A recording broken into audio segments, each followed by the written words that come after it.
골고다에 오르신 그 예수님, 우리를 위하여 지신 그 십자가, 우리 찬송의 그 고백과 같이 우리의 삶의 자리에 풍성하게 일어나고 그 은혜를 따라 살아가는 저와 여러분의 삶이 되어줄 수 있기를 주님의 이름으로 축원드립니다.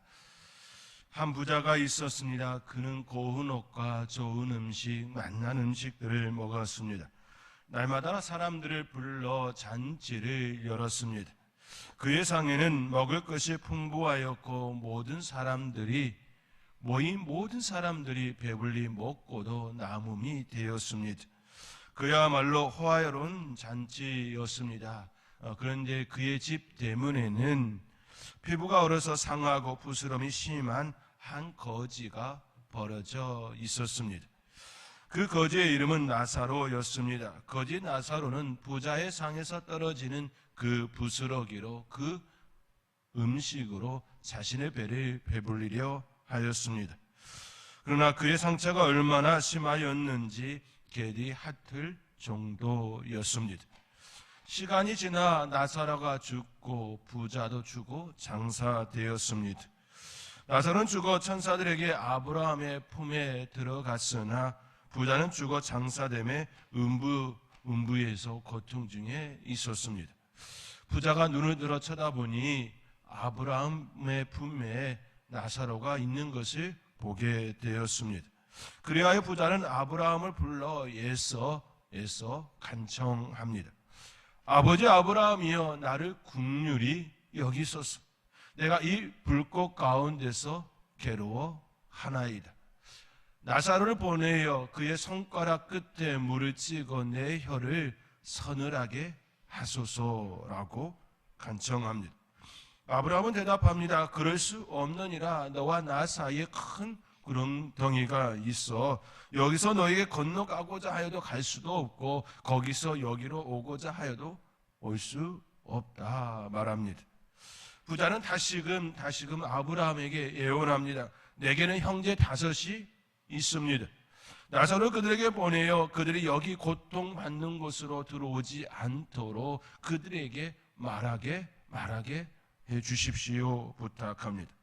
아브라함이 다시 대답합니다. 거기에는 모세와 선지자들이 있으니 그들의 말을 들으면 천국에 올 수 있다. 그러니 나사로를 보낼 필요가 없느니라. 이처럼 이야기합니다.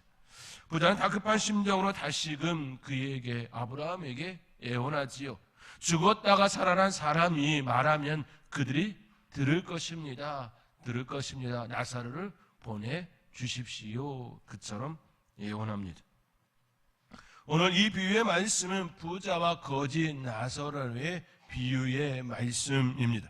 이 말씀을 통해 우리 예수님께서 우리에게 주시고자 원하는 메시지를 또 살펴보고자 합니다. 첫째로 이 비유의 말씀은 우리에게 천국과 지옥이 있음을 분명하게 선언합니다. 예수님께서는 이 비유의 말씀을 통해 천국과 지옥이 있음을 분명하게 말씀하셨습니다. 그 당시 사두개인들은 부활이 없다고 여겼습니다. 그리하여 사두개인들은 예수님과의 논쟁에서도 7형제가 있었는데 마지가 아내를 맞이하여 살다가 자식이 없어 죽었습니다. 그 당시 제도에 따라 형사치수 제도에 따라 형이 먼저 죽으면 형수가 그 형수를 자기 아내로 삼는 그 제도에 따라 둘째가 형수를 아내로 맞이하여 그도 자녀가 없이 죽었고 또 셋째도 넷째도 그리고 7이 다 그렇게 죽고 그 아내도 죽었다면 그 아내는 부활 때에 누구의 아내가 되겠습니까? 라는 그런 질문을 예수님께 묻습니다. 부활이 없다 믿는 사두개인들은 이러한 어처구니 없는 일이 있을 수 있으니 부활이 없다고 이야기하는 것이 맞지 않느냐라고 예수님께 주장한 것입니다. 그들의 물음에 예수님께서는 성경도 하나님의 능력도 알지 못하는 거로 오해하는도다라고 그들에게 이야기하여 주었지요. 부활이 없다고 생각한 사두개인들과 같이 자기의 사고에 갇히면 하나님의 세계를 바라볼 수가 없습니다. 자기 사고에 갇히면 하나님의 세계를 나의 안에 담아줄 수가 없습니다. 하나님의 나라가 인간의 사고로 측량할 수 있는 나라라면 어찌 그것이 하나님의 나라라 말할 수 있겠습니까? 하나님의 나라가 내가 가늠할 수 있는 그런 측량할 수 있는 나라라고 한다면 어찌 그 나라가 하나님의 나라라고 말할 수 있겠습니까? 결코 그럴 수가 없습니다. 하나님의 나라는 인간의 사고로 측량할 수도 없고 가늠할 수도 없습니다. 그러한 우리를 향하여 예수님께서는 비유의 말씀을 통해 분명하게 선언하고 있는 것입니다. 천국과 지옥이 있다 말씀하고 있는 것입니다. 십자가 위에서도 한편에 있는 강도에게 예수님께서는 분명하게 말씀하시지요. 오늘 내가 나와 함께 낙원에 있으리라. 오늘 내가 나와 함께 낙원에 있으리라 말씀하셨습니다. 분명하게 선언하심이지요. 그렇습니다. 천국과 지옥은 분명하게 있습니다. 예수님께서는 이를 위하여 오셨습니다. 부자와 거지 나사로의 비유를 통해 가장 먼저 우리의 마음에 담아야 할 메시지는 천국과 지옥이 있다라는 메시지입니다. 이 비유의 말씀을 통하여서 우리가 가장 먼저 우리의 시선을 두어야 할 것은 천국과 음부에서 고통받는 그 나눔이 있다라고 하는 천국과 지옥이 있다라는 메시지입니다. 그렇다면 왜 예수님께서는 이러한 말씀을 하시는 것일까요? 왜 예수님께서는 부자와 거지 나사로의 이 비유의 말씀을 통하여 이처럼 그들에게 말씀하고 있는 것일까요? 그것은 천국에 들어가는 것이 매우 중요하기 때문입니다. 이 세상에서 누리는 그 어떤 것들보다 더 중요하기 때문입니다. 부자가 매일 좋은 옷을 입고 고운 배옷을 입고 맛난 음식을 먹고 매일 연애를 베푸는 그 호화로운 생활보다 이 땅에서 누리는 그 어떤 것보다 천국에 가는 것이 더 중요하기 때문입니다. 그렇기에 부자와 거지 나사로의 그 모습을 통하여 더 확연하게 말씀하고 있는 것이지요. 예수님께서는 이 비유의 말씀을 바로 예루살렘에 올라오신 이후에 하신 말씀입니다. 갈릴리에서 사역할 때 주신 말씀이 아니었습니다. 제자들과 함께 있는 동안에는 굳이 천국과 지옥에 대한 이야기를 굳이 할 필요가 없지요. 지금 예수님과 함께하고 있는 그 삶이 하나님의 나라를 경험하고 있는 삶이기에 그렇게 강조하지 않아도 되었습니다. 그런데 이제는 예루살렘에 입성하였고 예루살렘에 상경하였고 이제 십자가를 짊어지고 십자가를 그 위에서 죽으면 그들을 떠나야 하는 예수님의 삶이지요. 공생애를 마감하는 그때입니다. 그렇기에 이제는 더욱더 그들에게 확실하게 선언하고 있는 것입니다. 천국과 지옥에 대한 그 메시지를 그가 제자들을 떠나기 전에 더욱더 그들의 마음속에 담아주고 있는 것입니다. 그만큼 천국과 지옥, 천국에 들어가는 것이 중요하기 때문입니다. 사랑하는 성도 여러분, 사순절을 보내면서 예수님께서 제자들에게 주시는 메시지를 잘 품을 수 있기를 바랍니다. 그 메시지 중에 천국과 지옥의 말씀이 있음을 이 비유의 말씀을 볼 때에 다른 것 차지하더라도 가장 먼저 천국과 지옥이 있음을 우리 예수님께서 그것을 말씀하고 있음을 마음에 품을 수 있는 저와 여러분이 되어줄 수 있기를 주님의 이름으로 권면드리며 축원드립니다. 별도로 예수님께서는 이 비유의 말씀을 통하여 우리의 삶의 자세와 태도가 얼마나 중요한지 말씀하고 있습니다.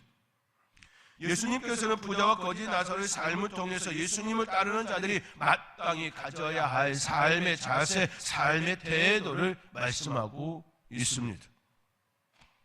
우리는 이 말씀을 들을 때에 한 가지 전제되어야 할 것이 있습니다. 부자와 거지 나사로 모두 하나님의 말씀을 알고 있었다라는 것입니다. 지금 이 시대처럼 하나님을 전혀 모르는 그들이 아니라는 것입니다. 우리가 이 말씀을 살펴볼 때에 전제되어야 할 것은 부자도 거지 나사로도 하나님의 말씀, 하나님을 알고 있었다라는 것입니다. 이 두 사람은 하나님의 말씀, 구약의 말씀, 모세의 율법과 선지자의 글을 몰랐던 이들이 아닙니다. 이 두 사람 모두 하나님의 말씀을 잘 알고 있는 사람들이었습니다. 그렇게 부자가 나사로를 보내서 그의 형제들에게 지옥에 오지 않도록 가르쳐 달라 말하지요. 그때 아브라함이 그에게 모세와 선지자들이 있으니 그들에게 들을지라고 얘기하는 것 아닙니까? 또 부자가 눈을 들어 아브라함을 보고 또 그의 품에 나사로가 있는 것을 보지요. 그때 부자가 이렇게 이야기합니다. 아버지 아브라함이요 라고 말합니다. 아버지 아브라함이요 라고 말합니다. 부자 역시 이스라엘의 자손으로서 아브라함을 아버지로 여기는 그들의 후손이었다라는 것 아닙니까? 그렇기에 우리가 부자와 거지 나사로의 말씀을 볼 때에 이 두 사람 모두 하나님을 알고 있는 이들, 하나님의 말씀을 알고 있는 이들이라는 것을 먼저 전제되어야 한다라는 말씀입니다. 그러나 부자는 이 땅에 살았을 때의 모세와 선지자의 글을 알았으나 따르지 않았다라는 것입니다. 따르지 않았다라는 것입니다. 부자는 하나님을 알지 못해서 지옥에 간 것이 아닙니다. 하나님의 말씀을 따르지 않았기에 지옥에 간 것입니다. 율법서가 예수님께 율법 중에 어느 계명이 큽니까? 묻는 질문에 예수님께서는 이처럼 말씀하셨지요. 내 마음을 다하고 목숨을 다하고 뜻을 다하여 주 너의 하나님을 사랑하라 하셨으니 이것이 크고 첫째 되는 계명이요. 둘째도 그와 같으니 내 이웃을 내 자신같이 사랑하셨으니 이 두 계명이 온 율법과 선지자의 강령이니라. 예수님께서 이처럼 대답해 주셨습니다. 첫째도 사랑이고 둘째도 사랑이었습니다. 첫째도 둘째도 다 사랑이었습니다. 하나님을 사랑하고 이웃을 내 몸과 같이 사랑하는 것 사랑이었습니다. 그러나 부자는 율법을 말하고 있는 그 사랑을 실천하지 않았던 것이지요. 율법을 알았으나 율법을 따르지 않는 삶, 하나님을 알았으나 하나님의 말씀을 따르지 않는 삶, 예수님을 알았으나 예수님의 말씀을 따르지 않는 삶이었습니다. 그 삶은 결국 율법을 저버리는 삶이요, 하나님을 저버리는 삶이요, 예수님을 저버린 삶인 것이지요.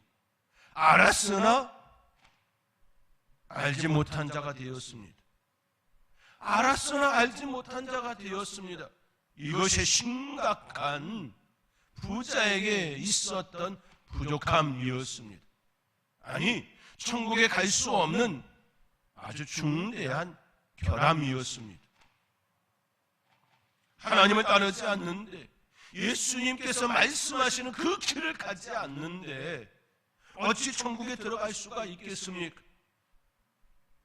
주여 주여 하는 자마다 천국에 들어가는 것이 아니라, 아버지께 가는 것이 아니라 아버지의 뜻대로 행하는 자, 그가 천국에 들어가는 것이 맞는 말이지요.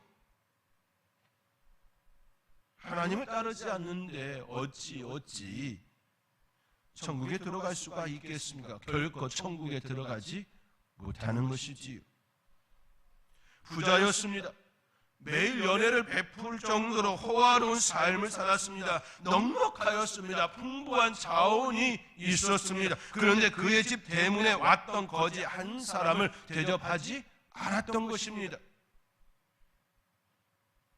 아버지 아브라함이여 라고 외쳤고, 나사로를 보내서 그의 손가락 끝에 물을 치고 내 혀에 서늘하게 해달라고 이야기하였지요.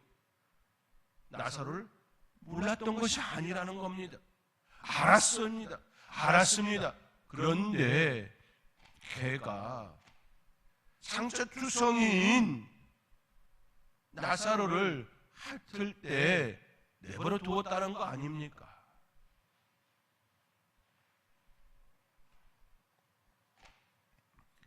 없어서가 아니었습니다. 부족해서가 아니었습니다. 마음이 없었던 것이지요. 마음이 없었던 겁니다. 율법을 따르고자 하는 마음이 없었던 것입니다. 율법에 그 드러나 있는 그 사랑을 실천하지 않음이었던 것입니다. 몰랐던 것이 아니라 하지 않았던 것입니다.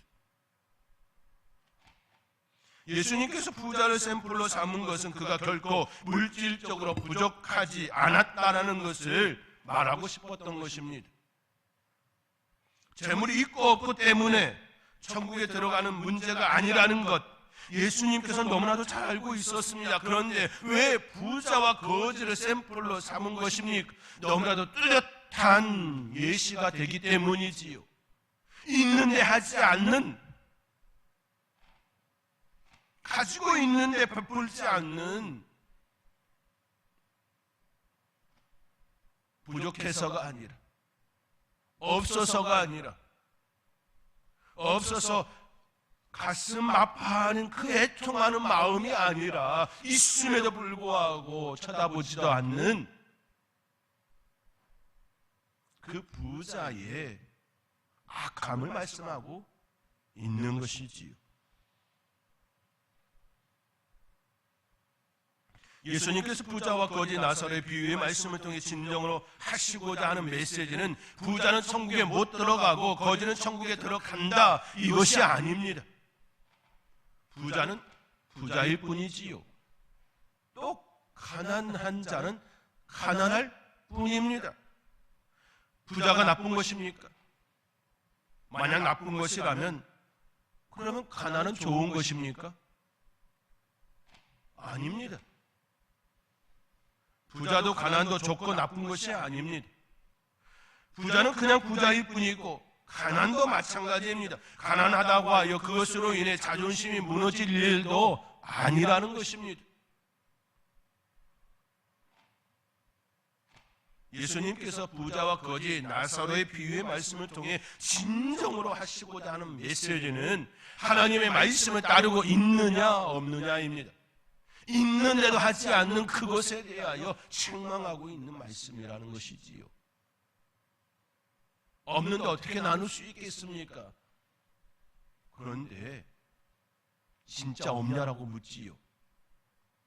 너의 마음 있지 않느냐라고 말하지 않습니까? 함께 애통할 수 있지 않느냐라고 말하지요. 바로 그것을 가리키고 있는 것입니다.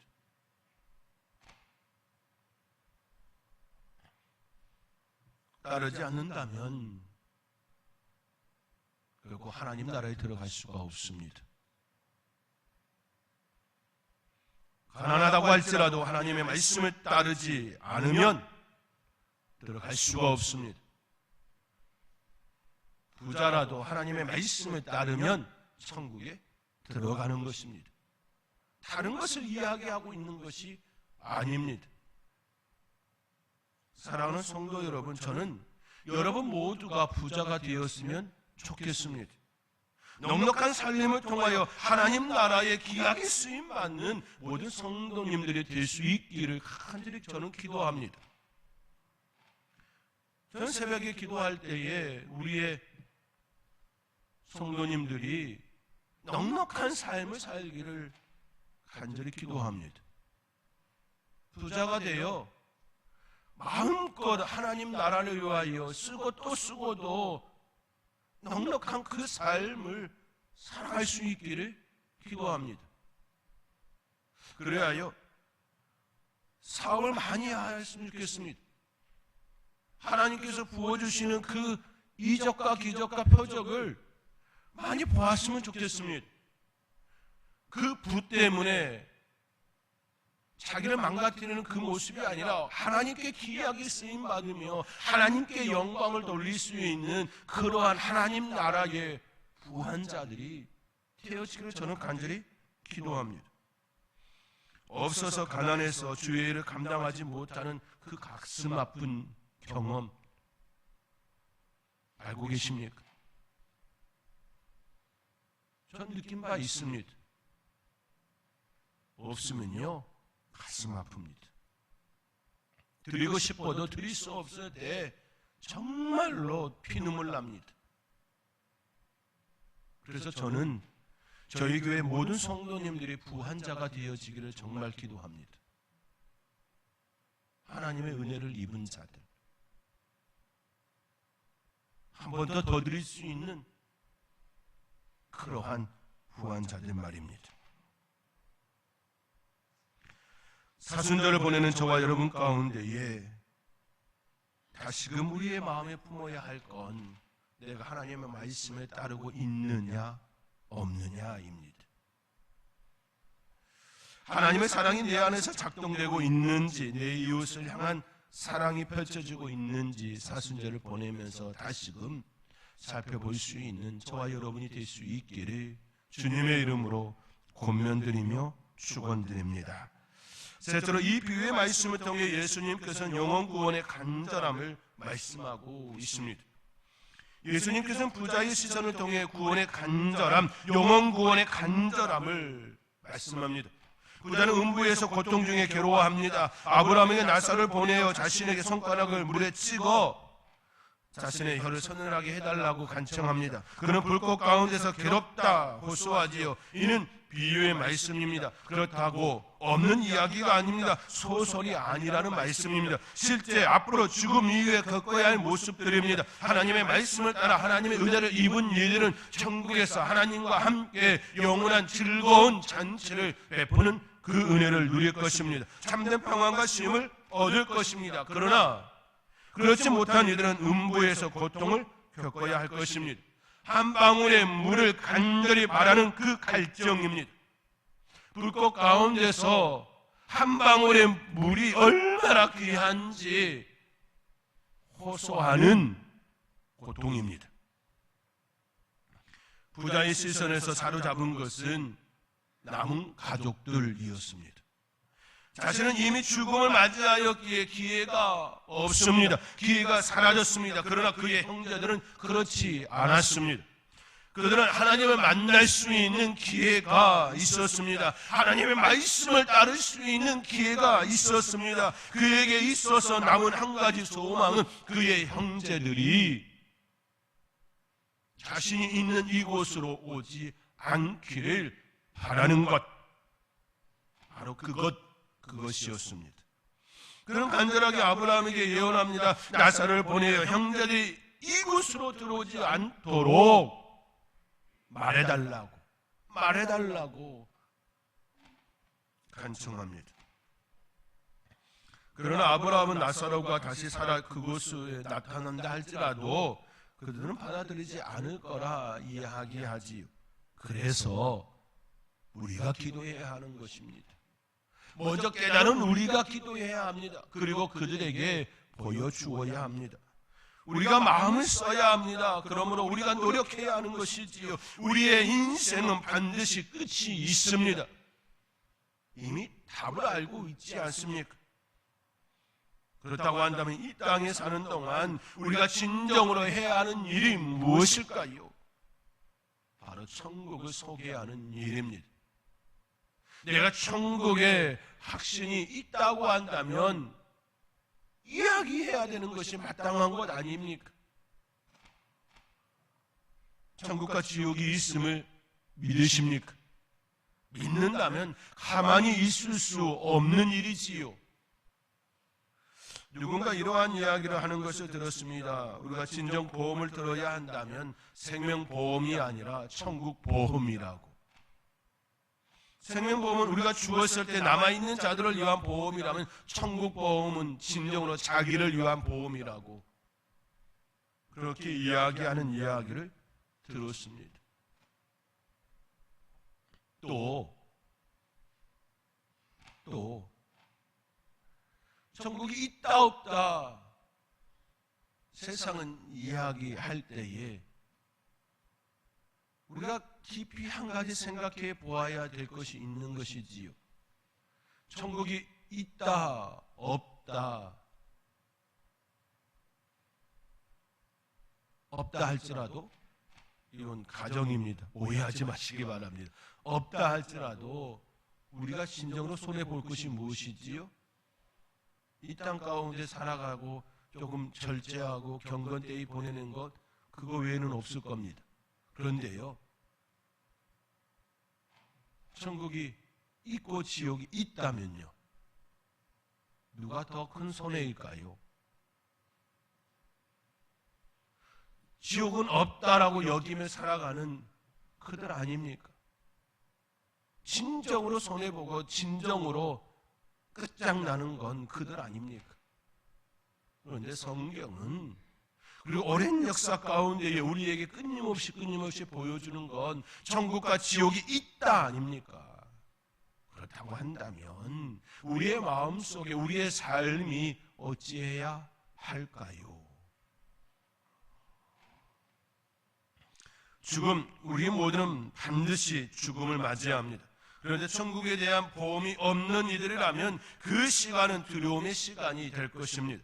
죽고 나서 껄껄껄 하는 거는 어리석은 사람들이라 하는 것입니다.